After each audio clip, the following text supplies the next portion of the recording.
Channel को subscribe करना ना भूलें और हमारे ताज़ा वीडियो सबसे पहले देखने के लिए बेल आइकन को दबाएं।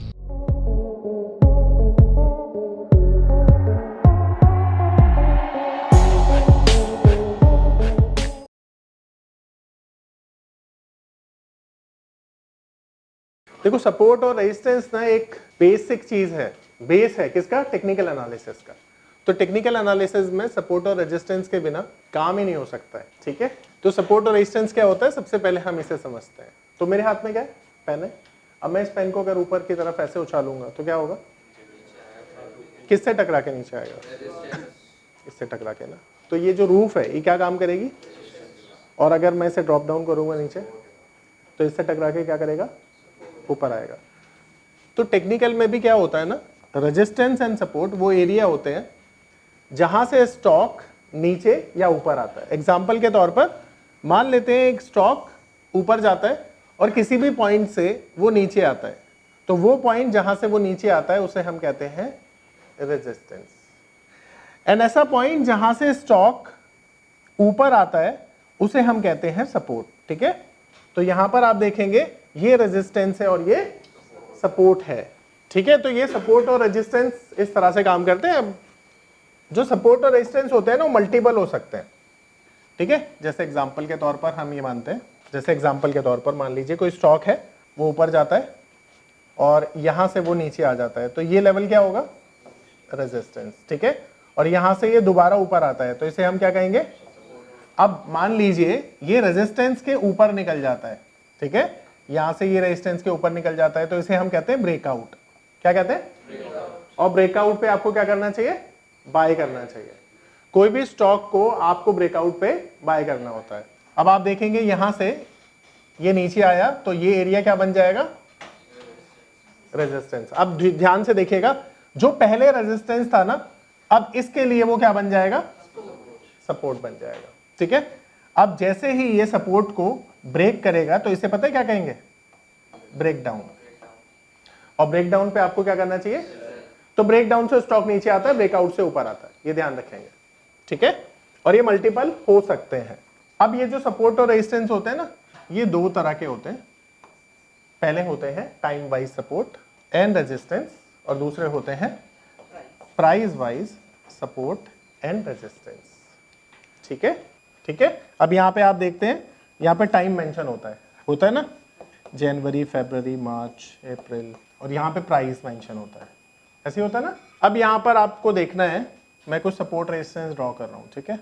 अब यहाँ पर आप देखेंगे किस तरह से टेक्निकल चार्ट काम कर रहा होगा, ठीक है, ऐसे काम कर रहा होगा कुछ भी।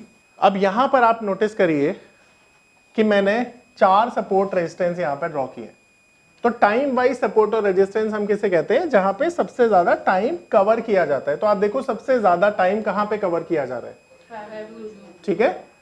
यहां पर ये देखिए जनवरी से लेकर नवंबर तक ये सारा कवर हो गया ना। यहां से देखिए ये जनवरी कवर हो गया और ये नवंबर तक कवर हो गया। नहीं, अभी उसे भूल जाइए, आप सिर्फ लाइन को देखिए, ठीक है। लाइन को अगर हम देखेंगे तो क्या नजर आ रहा है ना, यानी ये वाली लाइन जो है, यानी ये वाला सपोर्ट एंड रेजिस्टेंस। तो ये वाला जो सपोर्ट है, अच्छा सपोर्ट हम कब कहते हैं? जब प्राइस लाइन के ऊपर चलता है तो नीचे वाला सपोर्ट होता है, और जब प्राइस के नीचे होता है तो ऊपर वाला रेजिस्टेंस होता है, ऐसे ही होता है ना। तो अभी मान लेते हैं प्राइस कहां चल रहा है?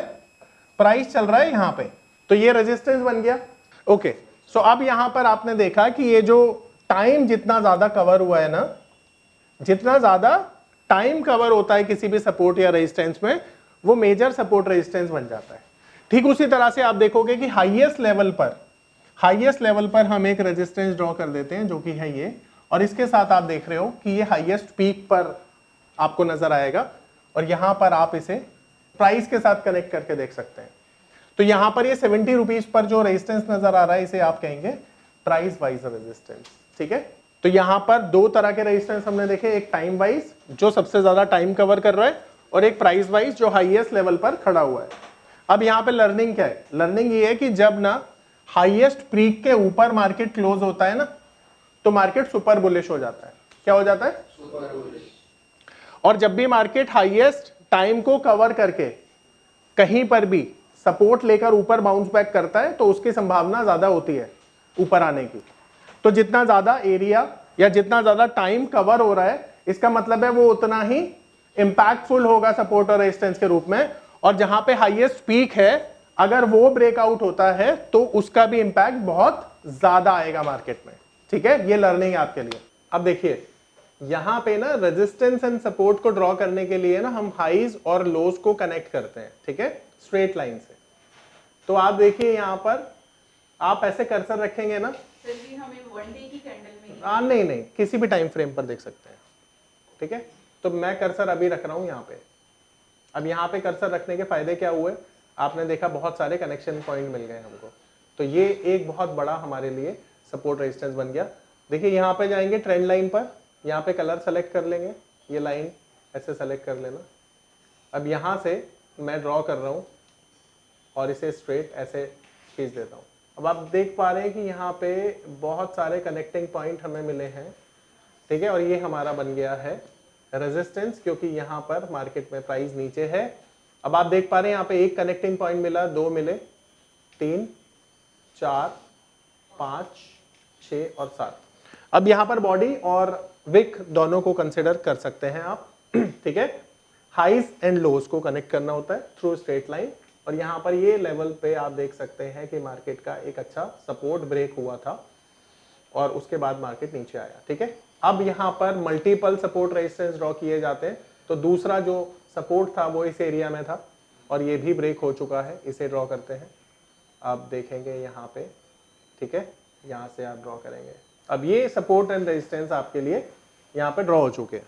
अब यहाँ पे जो हाईएस्ट पीक आप देख रहे हैं ना, जो है 26,300 के पास, जो बड़ी तेजी मार्केट में आएगी वो कब आएगी, 26,300 के बाद, यानी जब मार्केट क्लोज हो जाएगा। अब यहाँ पर एक चीज मैं आपको दिखाता हूँ, यहाँ पर ध्यान से समझना। मार्केट ने यहाँ पर सपोर्ट लिया, सपोर्ट लेकर मार्केट ने यहाँ पर ब्रेकआउट दिया। ठीक है, this point is breakout, then market ऊपर गया, नीचे आया, देन फिर ऊपर गया, रेजिस्टेंस फेस किया, देन मार्केट ने यहाँ पे ब्रेकडाउन दे दिया।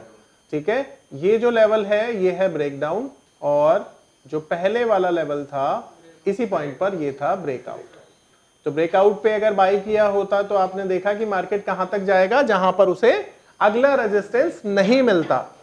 दिस टाइम मार्केट यहां पर सपोर्ट लेता है और इसके बाद ऊपर आता है। यहां पे मार्केट ने रेजिस्टेंस फेस किया और मार्केट ने दोबारा से सपोर्ट के पास मार्केट आ गया। अब यहां पर दो चीजें हैं ना, दो चांसेस है। अगर मार्केट ने ब्रेकडाउन किया तो मार्केट नीचे चली जाएगी, और यहां से सपोर्ट लिया तो मार्केट ऊपर चली जाएगी। तो ये आप पहले से प्रेडिक्ट कर सकते हो। ठीक है, तो मार्केट में सपोर्ट और रेजिस्टेंस के साथ क्या किया जाता है, ट्रेड लिया जाता है। अभी की कैंडल से आपको तो सिर्फ ये लेवल फॉलो करने हैं। एंड मार्केट के लिए देखो ये एक मेजर रेजिस्टेंस है। अब ये www.onlinenifm.com NIFM के ऑनलाइन एजुकेशन प्लेटफॉर्म पर बहुत से ऐसे कोर्स थे जिनसे मैं अपने स्टॉक मार्केट में इन्वेस्टमेंट और ट्रेडिंग के सपनों को पूरा कर सकता था, जैसे कि stock market trading beginners course, NIFM certified smart investor course, advance level smart investor course, technical analysis course, fundamental analysis course, options trading strategies, research analyst certificate course, diploma in financial market course, और ना जाने ऐसे बहुत से course उपलब्ध हैं। फिर मैंने www.onlinenifm.com की साइट पर जाकर NIFM का NIFM certified smart investor course को ऑनलाइन परचेज किया, जिसको सीखने के बाद मैंने जाना कि शेयर मार्केट से पैसा कमाना कितना आसान है। बस आपको एक सही प्लेटफॉर्म की जरूरत है, जो है www.onlinenifm.com। NIFM के ऑनलाइन प्लेटफॉर्म की वजह से मैंने लॉकडाउन के दौरान शेयर मार्केट से अच्छी इनकम भी जनरेट की। थैंक्स NIFM, जिसकी वजह से आज मैं एक होटल मैनेजर से प्रोफेशनल ट्रेडर बन पाया। कॉल 8588868475 और विजिट www.onlinenifm.com।